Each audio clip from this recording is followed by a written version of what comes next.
Our topic for today is deepen your faith with Bible journaling techniques. Deepen your faith with Bible journaling techniques. In this video, you will discover various Bible journaling techniques that can transform your spiritual practice and help you connect more deeply with your faith. Many people struggle to engage with the Bible meaningfully and find it challenging to make scripture a part of their daily lives. I know I have been there too, feeling like I'm just reading words on page without any real connection to my heart.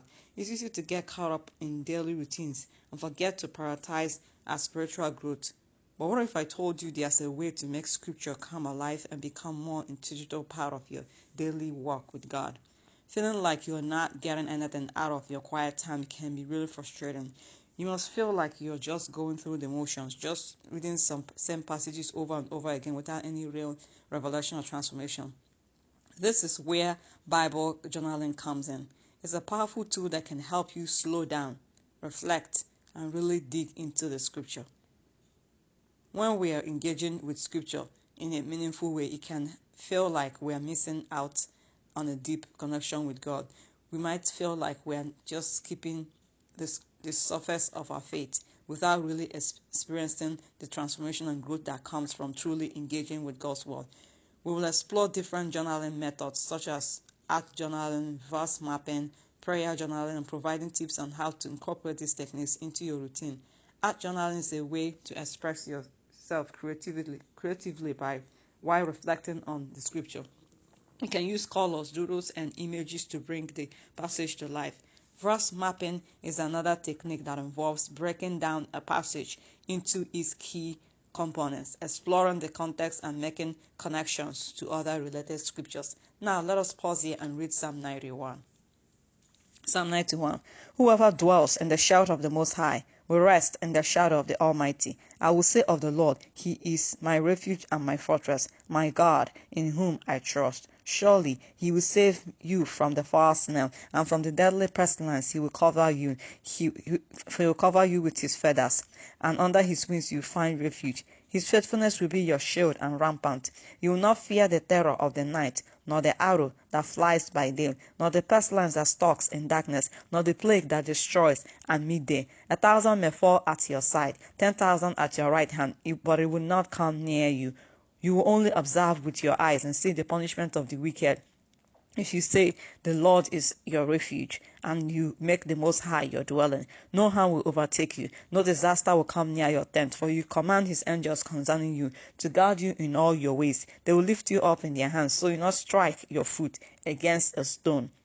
You will tread on the lion and the cobra. You will trample the great lion and the serpent. Because he loves me, says the Lord, I will rescue him. I will protect him, for he acknowledges my name. He will call on me, and I will answer him. I will be with him in trouble. I will deliver him and honor him. With long life will I satisfy him and show him my salvation. In Jesus' name we pray. Amen. Psalm 91, the verse 1 that says, He who dwells in the secret place of the Most High. It means, where is your secret place with God? How can you dwell there daily? Verse 2 says, I will say of the Lord, He is my refuge and my fortress. That means, what does it mean to call God your refuge today? Write about a time He protected you.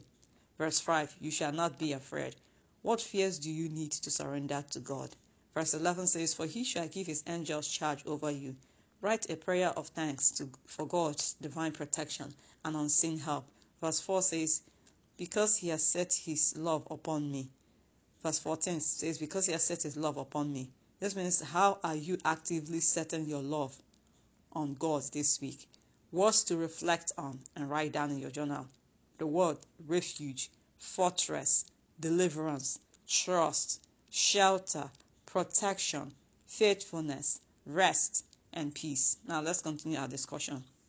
Bible journaling is a beautiful way to communicate with God, writing down your thoughts and feelings and prayers as you reflect on the scripture. By combining these techniques within your quiet time, you can create a more interactive and engaging experience that will help you connect with God's word in a more deeper level. The key insight is that Bible journaling is not only allows for personal expression, but also creates a visual representation of your spiritual journey. As you reflect on the scripture and express your thoughts and feelings through journaling, you begin to see patterns and themes emerge that will help you grow in your faith. Your journal can become a treasure, keepsakes, a record of your spiritual growth and progress over time. By looking back on your journal entries, you can see how God has been working in your life, how your faith has grown and evolved.